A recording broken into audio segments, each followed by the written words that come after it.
Tammy Duncan's crush on Larry Holman blossoms into something much more. They seemed like they were really in love with one another. She was constantly playing with Larry's hair, sitting on his lap, hugging on him, things of that nature.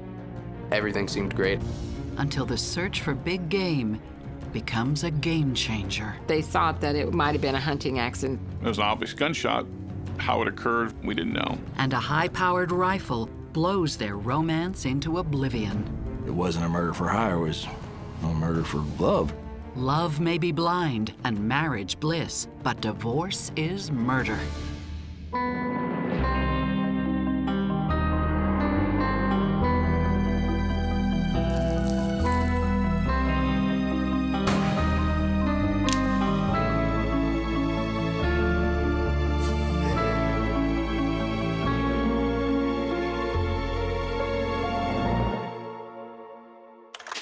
Tammy Duncan is a typical small-town girl in a God-fearing community. But even though she's just 12 years old, as far as she's concerned, she's already found the one, Larry Holman. She had went to church camp, and one of the teachers there, or one of her leaders, had asked them to write something down that they wanted to accomplish big in their life and to stick it in their shoe. So the note that she had written and put in her shoe was to say that one day she was going to marry Larry Holman. I can tell you why. I would think she liked Larry. Larry was very charismatic. In fact, he was liked by everybody. He had a great sense of humor, loved to tease with people. Hey, Pastor. Hope you're doing well. Larry was just himself, and he made everybody comfortable. Anytime you go to a gathering, the #1 question always seemed to be is, when's Larry going to get here? Both families belong to the same congregation, the Calvary Assembly of God Church. We started attending that church in the mid-'70s, and Tammy's family was already going to that church at that time, so they actually met in church. What a great day. But he's also 25 years old and taken. Everybody. Larry was married and had a baby. Introducing the lovely young lady to everybody. Yeah, everyone's been asking questions. He didn't even pay any attention to her because he was a happily married man. He didn't even pay any attention to her. Until 6 years later, when Larry, eager to get back in the game after a divorce, notices the little girl from church is all grown up. My mom was obviously younger, so my dad probably enjoyed that. She was a nice woman, pretty. As far as other connections, they went to church together, they worshiped together. And Tammy's never lost her affection for Larry. I'm glad we got to do this. So am I. I've been dreaming about this for years. She was just smitten by him. Anytime they were together, she was all over him. And, you know, we'd joke as a family sometimes. It's like, man, let the guy breathe. I think any male finds it invigorating when somebody's infatuated with them. When Tammy and Larry start dating, her parents don't approve. I think they thought that Larry was too old for Tammy, and we kind of thought maybe Tammy was too young for Larry. They're in love, and there's just nothing you can do about it, but we don't agree with it either. There was a confrontation with her mother and father out on the parking lot, and she accused me and my husband of encouraging the marriage. And we told her parents that we don't like it any more than what they did. We didn't especially like it, but what can you do? You know, he was a grown man, and he was really in love with her. Tammy and Larry pay them no mind. And within a year, they take the plunge. I think one of the reasons they got married as quickly as they did was Larry's religious beliefs. I think he thought the best thing that he could do and the right thing to do was to get married. Their wedding was pretty typical. It was held at the Calvary Assembly of God Church. Fortunately, I was asked to be in it and was proud to be so. Well, they seemed very happy. I mean, they seemed like they were really in love with one another. As a married man, Larry takes his responsibilities seriously. Larry was a hard worker, and he worked many hours, and virtually every job that he had, it seemed like he would work 50, 60 hours a week. For years, he worked for the Doe Run Company in Herculaneum. Actually, it was the nation's largest lead smelter. We always refer to it as he worked out in the yard. 5 years later, they have 2 kids, and Tammy is thriving. My mom was a stay-at-home mom. She was very active with the schools. She went to all of our school functions. My mom pretty much did everything I needed her to. She would do my homework sometimes. She took me places all the time. Everything seemed great. Forensic psychologist Dr. Brian Russell and psychotherapist Stacy Kaiser see a marriage filled with promise, but fraught with dangers. One of the greatest challenges in Larry and Tammy's relationship is not the age difference, it is the age of Tammy. She hasn't dated very much. She had her sights set on Larry from a really young age. That has sort of been her Prince Charming.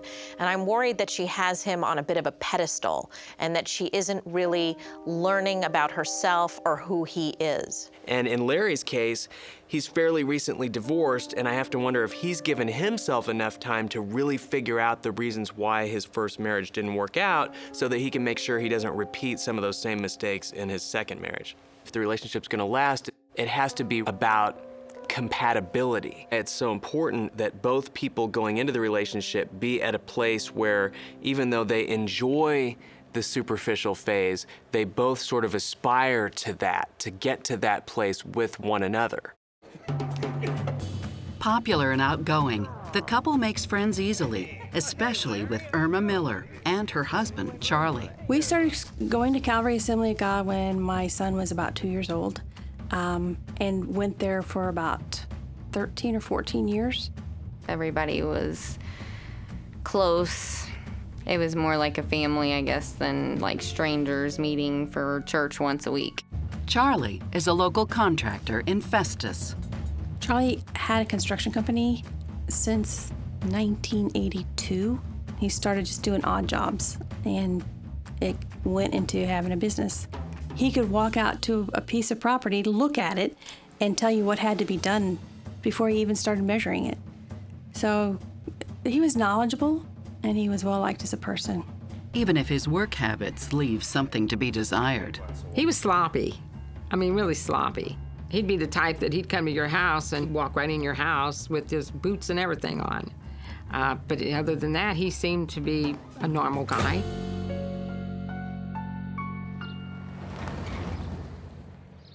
Now let's talk about Samson and Delilah. Charlie, Larry, and Tammy run the children's ministry together, and they put on a good show. You sure about that? On Sunday mornings, we'd have regular church services, and they would do the children's church downstairs in the basement. Samson had black hair, right, everybody? Yeah. And I will be Delilah.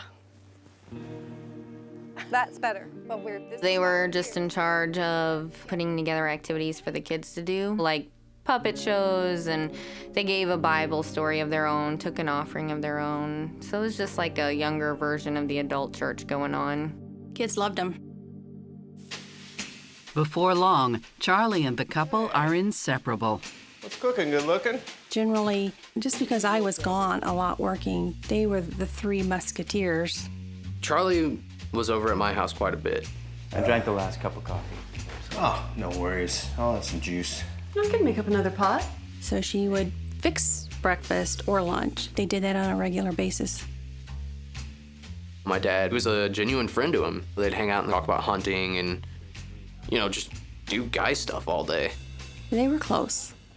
So close that Charlie takes a special interest when Larry and Tammy hit hard times. 6 years into the marriage, the workers' union at Larry's company goes on strike. They did have some strike benefits initially, but unfortunately they remained on strike for such an extended period of time, those benefits ran out. With the young family strapped for cash, Charlie does what he can to help his struggling friends. He did it again. When he went by to have breakfast with them, he would take a carton of eggs and he would put money in the egg carton. She did mention to me that Charlie was giving her money. Whenever she would clean her house, she would find money laying around. I said, don't you find that odd, or why does he have to be so discreet about it, if that's the case? He's like, Charlie, he's a strange duck. I don't know why he does what he does, but I also do a lot of things for him, and so it's not like he's giving me total charity. He just knew that he needed to help out his friend. But soon, Charlie's definition of help will drive a wedge between Tammy and Larry. What did I say about leaving mess? They would meet whenever Larry would go to work. Tammy got around.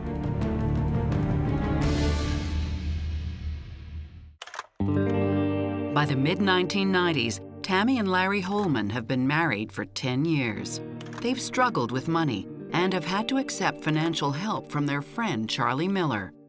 After a tough few years, Larry finds a new job at an aluminum foil factory. You look gorgeous. Come on, stop fooling around. What? I love my man in uniform. Things are looking up for the Holmans, but Tammy hasn't forgotten Charlie's generosity. She reciprocates their friend's goodwill by lending him a hand with his contracting business. Okay.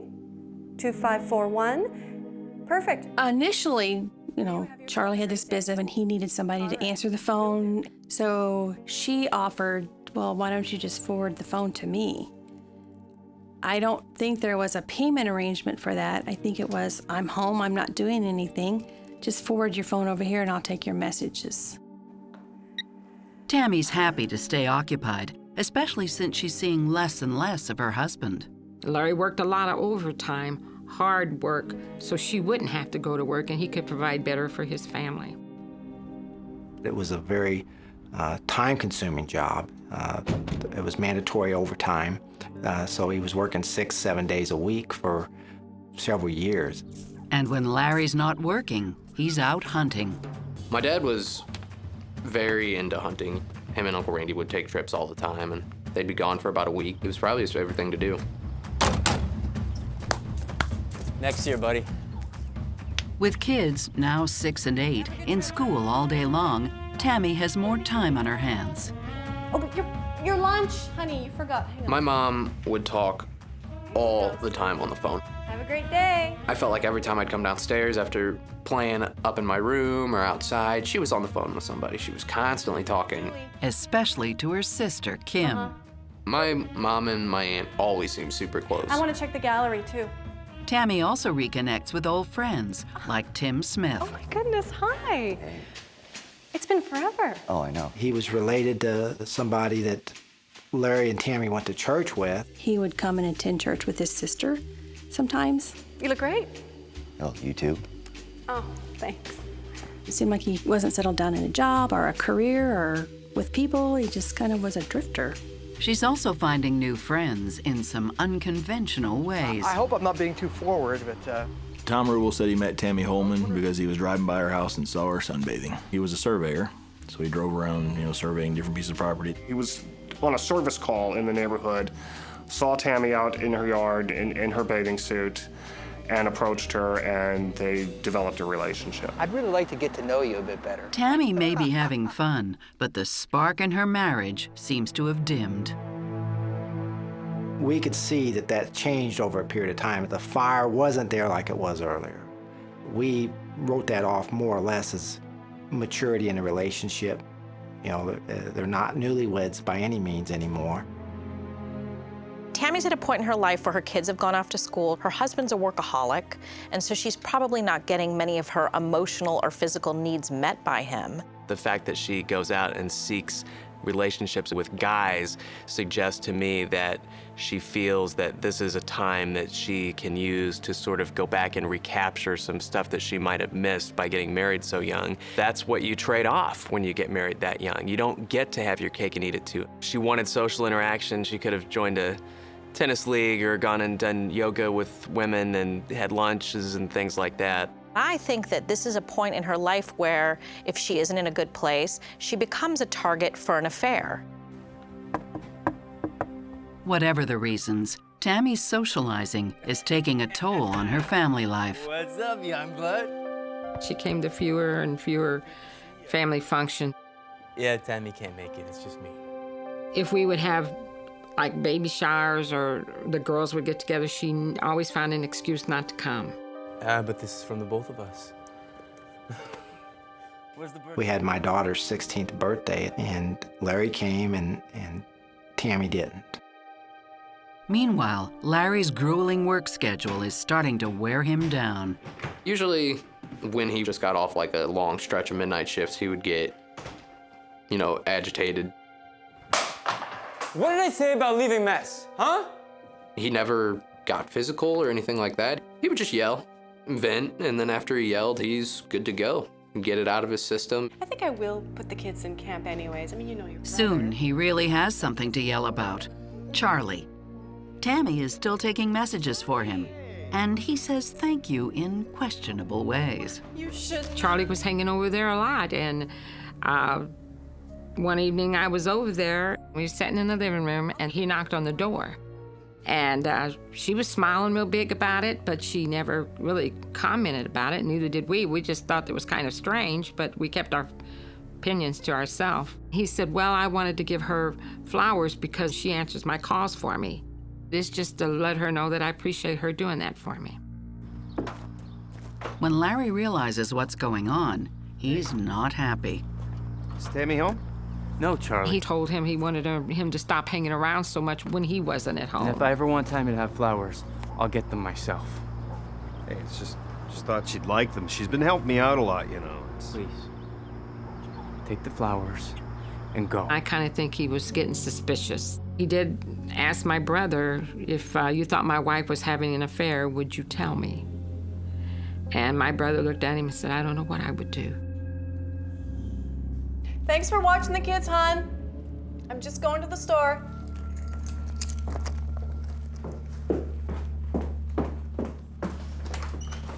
Okay, bye. And Larry's concerns deepen when he discovers further evidence of Charlie's infatuation with Tammy. What are these? Oh my gosh. No, they're nothing. I was going to tell you, but you've been so busy. We had this situation where these letters came out. Seriously? Charlie? Charlie had been writing Tammy You letters. gotta believe me, there's nothing there. It's Charlie. Despite her assurances, Larry wants advice. He turns to his pastor. He's overreacting, Father, and nothing's happening. The pastor asks to meet with Charlie and his wife, Irma. We were brought into the office and talked to by the pastor. These mean nothing, okay? He wanted to have assurances that there had been no affair, that it was kind of innocent. I promise, there's nothing going on. This doesn't mean anything. I was kidding. Maybe an infatuation. So that was kind of embarrassing. The couples managed to remain friends. I'll put the letters behind me. We didn't leave our church, but we didn't do children's church together anymore. And if Larry's still concerned, he keeps it to himself. As far as what Charlie's intentions were, Larry would respond to me, so maybe Charlie doesn't have good intentions, but I trust my wife. But soon, Larry will learn the truth, and the results will be explosive. He said, if I thought there was something going on, I would shoot Tammy and shoot the man she was having an affair with. There's a guy just across the wood line. He's carrying a gun, and he doesn't have orange on.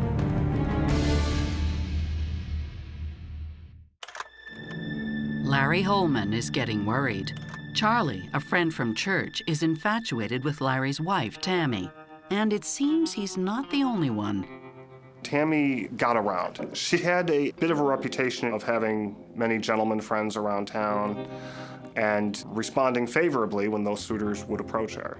Tammy's spending more time with her longtime friend, Tim. And Larry doesn't know it, but she has grown especially close to her new friend, Tom. What? Just for me? For me to call you? By August 2000, their relationship has evolved into a full-blown affair. Tom Rubel actually had supplied Tammy Holman with a cell phone so they could talk privately and it wouldn't show up on cell phone records with her and her husband. He had really strong feelings for her. They would meet and whenever Larry would go to work. Larry has no idea, but he has another reason to be upset with his wife. Really? Tammy had called me one day and was upset because she said that Larry had gotten a loan. How could you do this? What? That was the bank. What'd I do? That money, that was for the garage. Larry always wanted a garage, and he wanted a big garage outside his house. And apparently, he had gone to get the money to pay for the garage, and the money wasn't there, that she had spent it. Say something. I'm sorry. I'm really sorry. You're sorry. That's all you have? And she said, he's really upset with me. He's on his way to the bank now to have my name taken off of the account. Taking off our account. He had closed an account, joint accounts with both their names on it, and had reopened accounts with just his name on it. Larry had been working hard for a lot of years and saved money to work on this dream construction project, only to find out that Tammy has blown all of the money. And so his knee-jerk reaction is to really take on sort of a parental role and say, well, I'm taking you off of our joint account, and act like he's her boss. She has been misusing the couple's marital resources, and that is also a betrayal of the trust that's supposed to be the foundation of their relationship. And so Larry's in a real bind at this point because he doesn't want to see any more of his money go down the drain on things that he doesn't agree it should be spent on. A furious Larry knows just how to blow off steam. It's almost deer season, and Larry is gearing up for the hunt. A few weeks before the season, we would go up and put our stands up in the area that we were going to be hunting. Now, that would allow the wildlife to get used to that being there. Usually, Larry and his brother do the scout together, but not this year.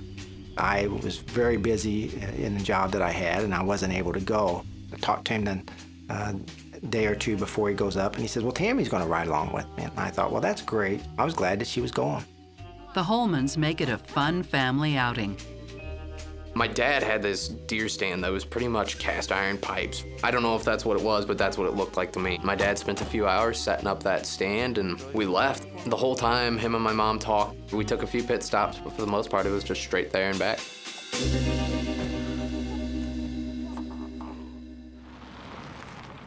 2 weeks later, Larry heads back to the hunting spot, this time with Randy. The way we always worked it is we hunted in two totally separate locations, probably over a half a mile from each other. Good luck, bro. I let him out of his stand, and then I drove the half mile back to the area that I hunted at, parked my vehicle, and walked into where I hunt. I radioed Larry. I'm like, I'm kind of getting tired of staying here, and he's like, well, come and get me. Yeah, okay, I'll do that. I'm on my way. Roger that. I'm ready when you are, bro.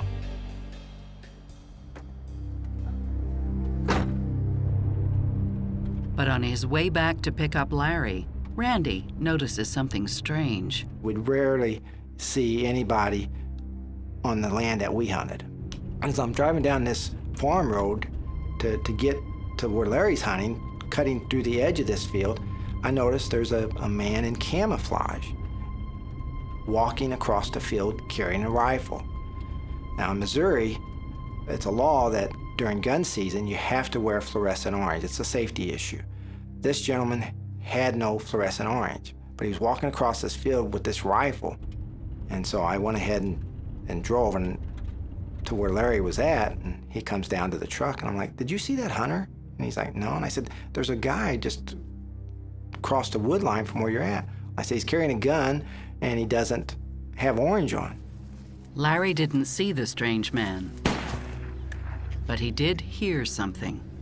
Larry had made the comment that he had heard a bullet whistle pretty close to him, but he wasn't overly concerned about it, and I wasn't either. What a great weekend, huh? With all the shooting going around us, it wasn't totally uncommon that you could hear a bullet from time to time whistle by. Except for that gunshot that came pretty close. Are you sure you didn't see that guy I was telling you about? He wasn't dressed right. It must have been him. We definitely talked about it, but we didn't dwell on it. No wonder there's so many accidents. Despite the incident, the brothers come home happy. That happened to be one of our more successful weekends, and we brought home 5 deer. And they were nice deer. Every single one of them was very nice deer. Still basking in this success, Larry decides to try his luck at bow hunting. Where Larry worked was a place that owned hundreds of acres of land, and they would allow their employees to bow hunt on that land. There's a place that people also hunt with rifles, but rifle season was ending and bow hunting was about to come up, and he was looking for sites to bow hunt. But before he leaves, Charlie's wife, Irma, pays Larry a visit. Can I talk to you for a minute? Sure, what's up? I don't want your wife to be my husband's friend. And Larry's like, well, Irma, you know, they're just friends. We're all friends. What would make you think that there's something going on between them? Don't you think I'd be the first to find out? They were talking on the phone all the time. It seemed like he was making excuses to go over and see her. So I thought, wow, this friendship is getting too involved. I've never been to Europe, Charlie. I've never been.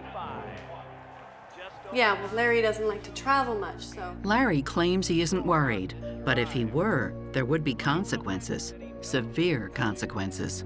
He says, I love Charlie like a brother, but if I thought there was something going on, I would shoot Tammy and shoot the man she was having an affair with. I would go to prison and be glad of it. And I'm like, you don't really mean that. And he says, yeah, I do. Needing a distraction from his marital troubles, Larry's keen to start scouting for his next hunt. He would always be out there looking, trying to find deer and good places to hunt. He would hunt turkey, goat. He killed a ram once. Had that thing mounted. It was pretty creepy. It's a beautiful afternoon, and Larry's scouting for the perfect spot to set up his stand. He drove out there in this field and he parked far enough away so that he could just watch the field and see where the deer were traveling. And then right at dark, and he'd seen everything that he needed to see. It will be the last thing Larry will ever see. I was so shocked I couldn't even think. She seemed like she just lost her whole world. After 14 years, Larry and Tammy Holman's marriage is in shambles. Tammy seems to be hunting for a new husband, while Larry's just hunting. But this time, he's the one in the crosshairs.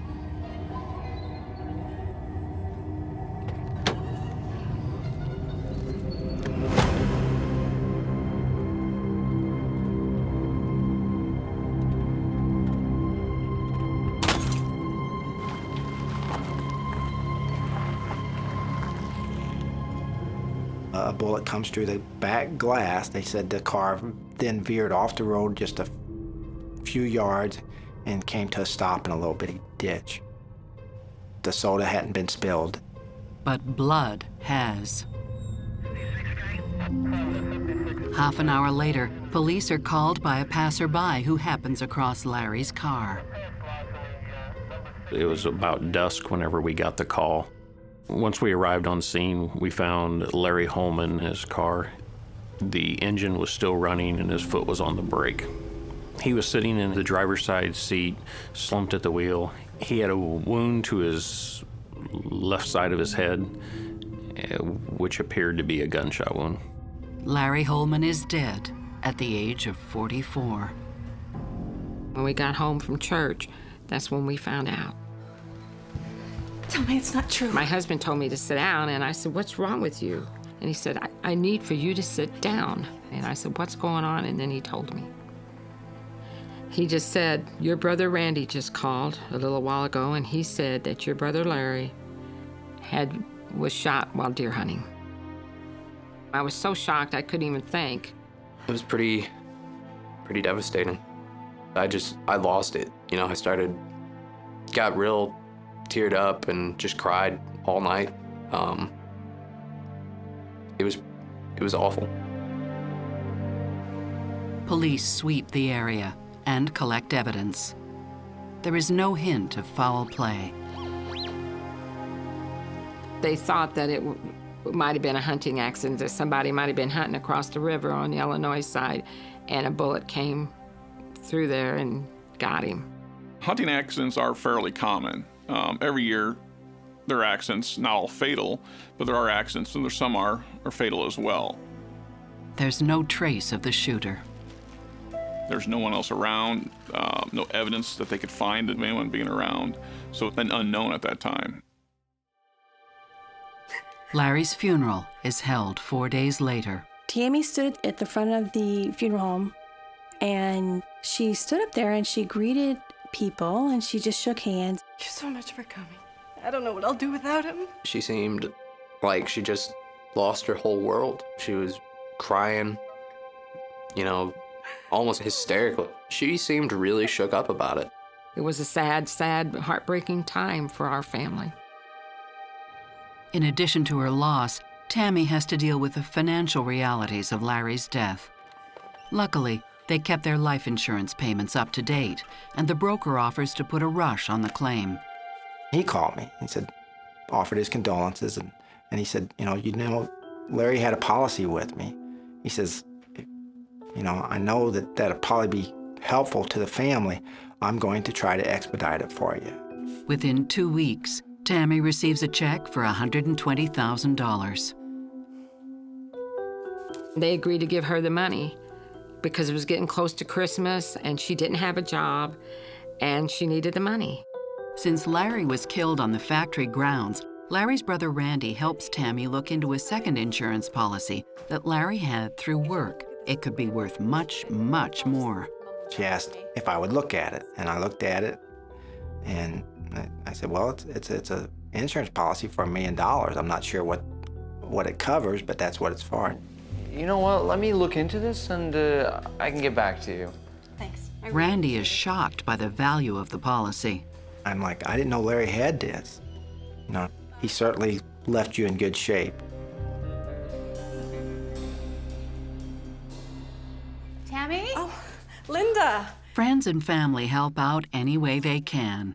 But community goodwill starts to run out when Tammy takes in a new roommate, her old friend Tim, just a few short weeks after the funeral. At first, we just thought, well, maybe he's just a friend. And then we started noticing he was hanging out there more and more and more, and even spending the nights there. My dad had a chair that he always sat in, this rocking chair, and he would be sitting in it, and I hated him for that. Like, I hated him. Charlie Miller has a similar reaction to Tim's presence. And when he tries to confront Tammy, she dismisses him completely. Tammy changed her cell phone, would not have any contact with Charlie. She wanted nothing to do with him anymore. Basically just threw him away. And he was very unhappy. But no one is more surprised by Tammy's new living arrangement than her lover, Tom. Tom Rule discovers that Tim Smith is now with Tammy Holman, and he becomes upset. She broke off contact with him, and he was devastated at that time. I think Tammy's behavior in bringing another man into her children's home on the heels of their father's death is abusive of those children. She should have been focusing every waking minute of her time on trying to do damage control for those kids who are dealing with the tremendous trauma of the loss of their father. I could absolutely see Tammy's rationalization in this scenario. She's known Tim forever. It's not like some fly-by-night guy she met. In her mind, it would even make sense. Like, we have a history, we've been friends for a really long time, and so it really doesn't play out as badly as it looks. With Tim monopolizing Tammy's affections, Tom grows more desperate and fixated. Tammy Holman indicated that Tom Rubel was harassing her, leaving her threatening notes on her vehicle, stalking her, basically, is a term I believe that was used. What's this? Oh my gosh, he's not stopping. Tammy has no choice but to file a restraining order against Tom. So much had happened that nothing surprised us. Because we was just like, well, now who's going to show up the next time? And we was to that point that we was expecting anything. By this time, police are starting to take note of Tammy's odd behavior. The theory of it being a hunting accident pretty much diminished after we were starting to learn about the infidelities of Tammy. Tim Smith was moving in with Tammy Holman 2 weeks after the death of her husband. So obviously that's unusual. or Charlie Miller, who's a close friend of the family as well. We had nothing else to go on, so everybody was being a potential suspect. 2 months after Larry dies, police get a lead.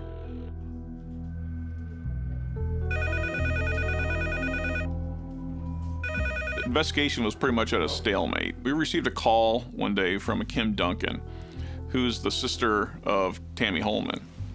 Hi, I have information on Charlie Miller.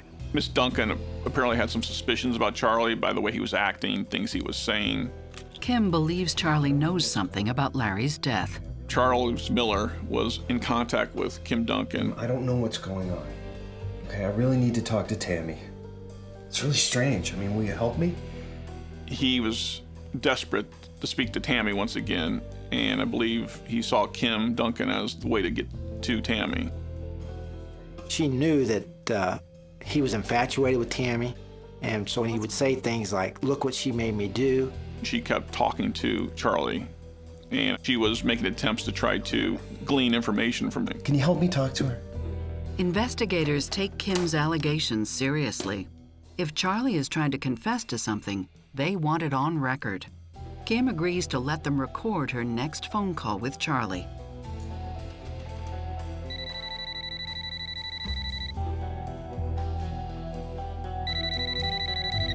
Hello? Everything would have been perfect, except when they keyed the phone number to Charlie in, they forgot to block the call. So when it come through on his phone, it wasn't Kim's phone number. And he was quick enough on the draw to suspect something and immediately hung up. The sting doesn't go as planned. But then, police learn from Randy Holman that Charlie might be in possession of an incriminating piece of evidence. We were driving up north, and Larry told me, Can you believe the gun he bought for his daughter? She's not even 13 years old. I mean, who buys a gun like that for a kid? I immediately went to the police and said, I know you still don't have a suspect or anything, but if it's a .243 rifle, here's who I think you need to be looking at. At that time, we went to Charlie Miller's residence and retrieved his gun. Charlie's .243 Browning hunting rifle is standard issue for deer hunters. But this model is of particular interest to the police. The firearm was likely the same type of weapon used in the murder. Other weapons we had submitted were ruled out immediately. That's the one that the crime lab said was more than likely the one used in the shooting. It was close enough. Close enough to bring Charlie in for questioning. Detectives located him and they transferred him back to the sheriff's department. And much to their surprise, Charlie says he's got something he needs to get off his chest. So after I build a rapport with him, I advise him that I'm going to read him his rights, and he immediately ducks his head and says, I did it. I shot Larry. Without hesitation.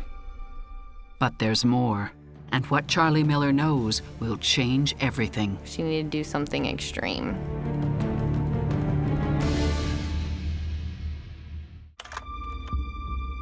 Charlie Miller confesses to killing his longtime friend, Larry Holman. The news shocks police, but not as much as what he tells them next. Look, it was all Tammy's idea. She organized everything. He immediately indicates that it wasn't his idea and that Larry's wife, Tammy, is the one that instigated the whole thing. All right, I've written it all down. Every turn, every stop sign, you can't miss it. Okay. Don't worry.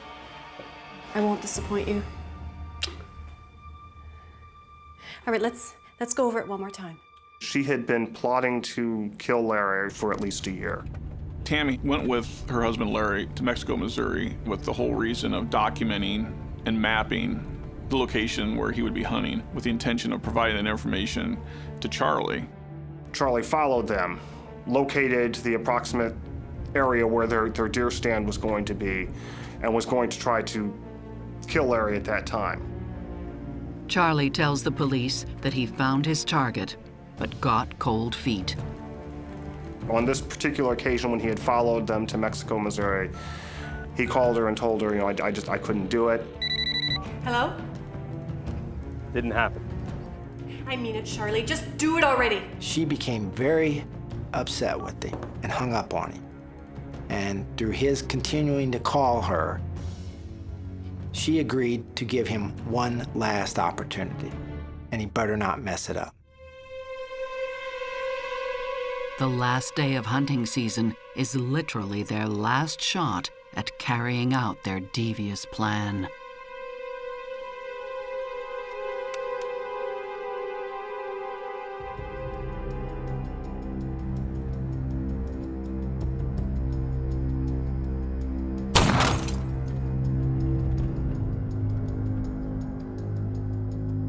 After the shooting, Charlie called Tammy. His comment was, set one less plate for dinner. That was his way of telling her that Larry was dead.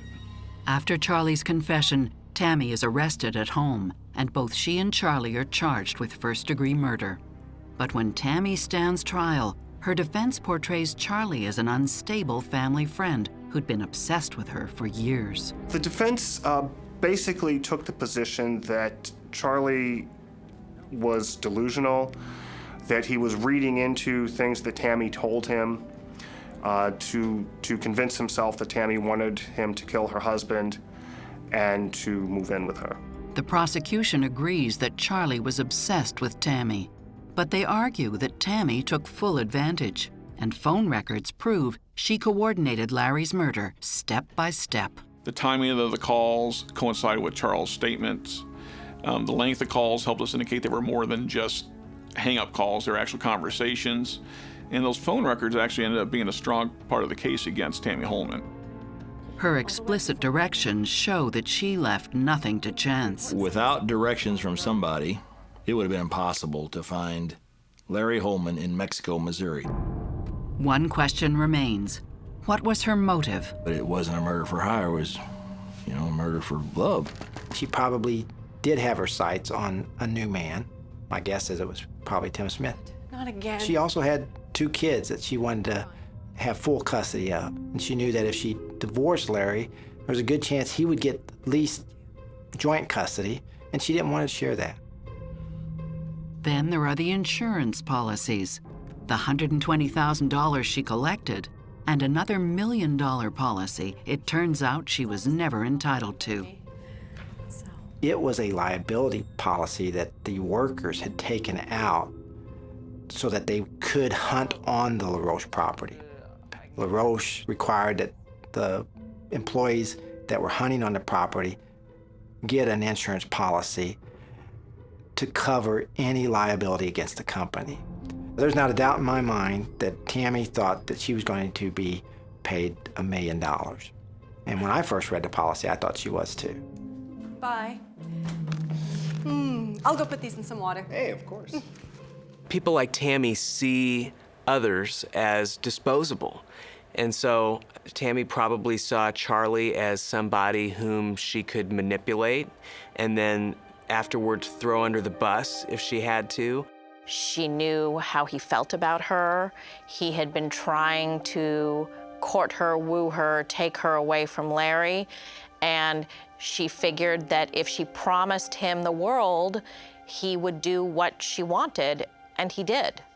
I think Charlie thought that he was going to get away with a murder and then walk away with the girl. It's hard to really imagine how somebody who is busy being a wife and mom would really come by such manipulation skills. So I think it's much more likely that these facets of Tammy's personality, whereby she's able to identify the person or persons whom she's going to be able to be so successful at manipulating, those personality traits were probably in her early on in life. Charlie was infatuated with Tammy, and he wanted nothing more than to be with her romantically.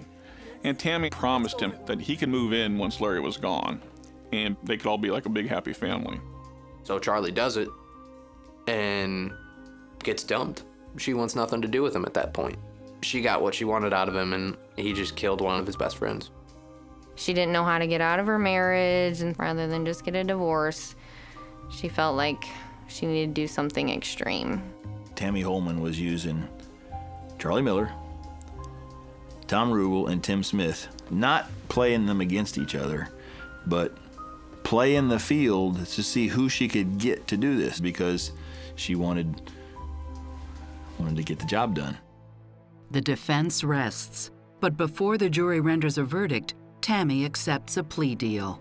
I made the offer, but the inspiration was from the family's concern for the young children. It only takes one person to make this a hung jury.